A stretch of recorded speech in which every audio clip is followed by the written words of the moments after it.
Welcome, pet lovers. Today we will discuss regarding health problems in German Shepherd. सबसे पहली problem है skin allergies, skin infection you can say. Skin allergies और skin infection जो है German shepherd में बहुत ही common problem है।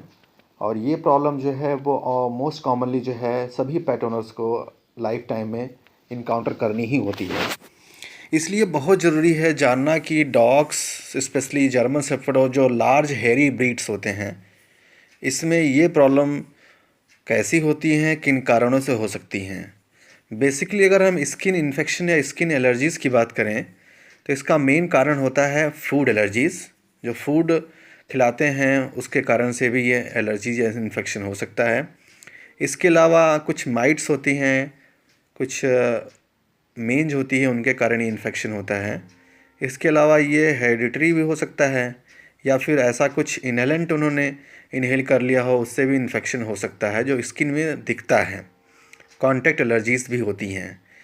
जो कॉमन सिम्टम और लीशन दिखते हैं वो इस तरह के होते हैं कि काफ़ी रेडनेस रहेगी, इचिंग रहेगा आपका, जो है डैंड्रफ होगी, स्लफिंग होगा, आपका हेयर फॉल होने लगेगा।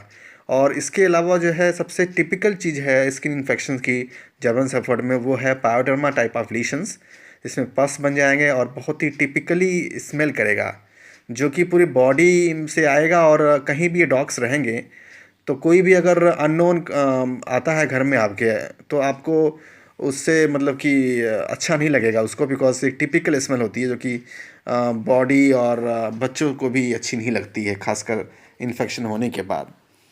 और ये डिज़ीज़ बहुत ही कॉमन है जिसके कारण से इनकी कंडीशन बहुत ही डेटोरिएट होने लगती है और इसमें काफ़ी ट्रीटमेंट और लॉन्ग ट्रीटमेंट चलता है।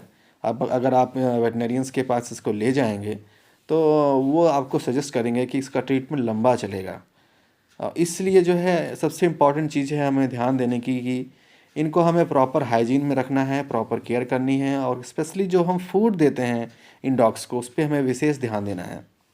इसके अलावा हमें रियरिंग और मैनेजमेंट इनकी बहुत अच्छी होनी चाहिए, तब ये ठीक रहेगा। सेकंड प्रॉब्लम है इसकी जो कॉमनली देखी जाती है जर्मन शेफर्ड में, वो है पेरी एनल फिस्टुला। ये एक ऐसी क्लिनिकल कंडीशन है जिसमें एनस के आसपास में ओपनिंग्स हो जाती हैं। उस ओपनिंग से पस्ट्यूल्स पस और या फिर बॉडी फ्लूइड्स आपको ऊज आउट होने लगते हैं।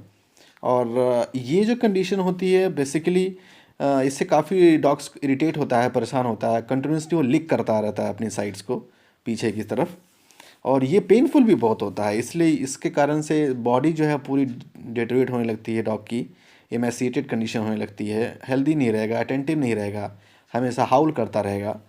ये प्रॉब्लम होती है इसके कारण। Based on research, based on जो क्लिनिकल फाइंडिंग्स हैं उसमें ये हम कह सकते हैं कि इसका जो कॉज है बेसिकली वो जेनेटिक कॉज है इसका। और इसके अलावा जो है कुछ इन्फ्लेमेशन के कारण भी होता है, खासकर गैस्ट्रोइंटेस्टाइनल, तो हमें ये भी ध्यान देना ज़रूरी है। नेक्स्ट प्रॉब्लम जो कॉमनली इनकाउंटर की जाती है जर्मन शेफर्ड में वो है मेगा ईसोफेगस। ये एक ऐसी क्लिनिकल कंडीशन है जिसमें नॉर्मली जो ईसोफेगस होता है वो नॉर्मल से बड़ा हो जाता है और इस कारण से जो पेरिस्टाल्टिक एक्टिविटीज़ होती हैं, जो इनहेलेशन की एक्टिविटीज़ होती हैं जर्मन शेफर्ड्स में, वो कंप्रोमाइज़ हो जाती हैं। इसके कारण से डॉग जो है प्रॉपरली फूड को स्वेलो नहीं कर पाएगा और स्वेलो जब नहीं कर पाएगा तो क्या होगा कि फूड जो है वो वॉमिट करेगा या रीगर्जिटेट करेगा। इस कारण से प्रॉपर फूड नहीं चू हो पाएंगे, फूड इनटेक घट जाएगा, इस कारण से बॉडी डिटेरियोरेट होने लगेगी डॉग की। ये भी जेनेटिकली कोरिलेटेड कंडीशन है जो कि जिसका परफेक्ट इलाज ट्रीटमेंट नहीं है। ओनली वेटनरियंस इसको जो है एक मैनेजमेंट कंडीशंस को लेके चलते हैं और ये एडवाइस किया जाता है कि ऐसे केसेस में जो है डॉग्स को जो है एलिवेटेड फीडिंग कराई जाए, जैसे कि इस पिक्स में आप देख सकते हैं कि इस तरह के प्लेटफॉर्म्स बनाए जाते हैं जिसमें डॉग्स को स्टैंड अप किया जाता है और उनको एलिवेटेड फीडिंग कराई जाती है। और एलिवेटेड फीडिंग के अलावा जो है जो भी हम फ्रूट्स देंगे इनको वो सॉलिड कंसिस्टेंसी में नहीं होनी चाहिए, ये semi solid to liquid consistency होनी चाहिए, बिकॉज इससे कारण से ये स्वेलो कर पाएँ, वोमिशन और रीगर्जिटेशन कम हो पाए, कंप्रोमाइज़ ना हो पाए।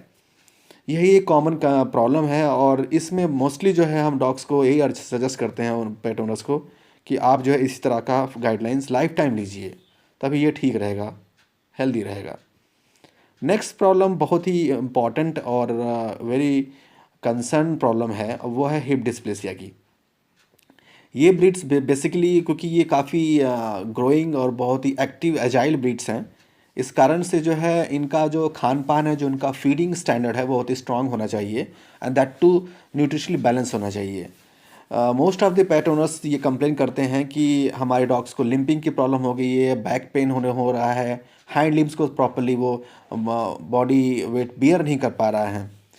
तो इस कारण से जो है ये जो प्रॉब्लम होती है वो मोस्टली ओनर समझते हैं कि बिकॉज ऑफ कैल्शियम डेफिशिएंसी ये हो सकता है। But I would say that कि ये कैल्शियम डेफिशिएंसी नहीं होती है, इट्स बेसिकली ये कार्टिलेज का डीजनरेशन हो जाता है जो कि बैकबोन को सपोर्ट करते हैं, और ये बेसिकली जो है वो जेनेटिक एसोसिएटेड है। तो इसका कॉज जेनेटिक है और इसका जो मैनेजमेंट है वो न्यूट्रिशनल मैनेजमेंट ही है पॉसिबल।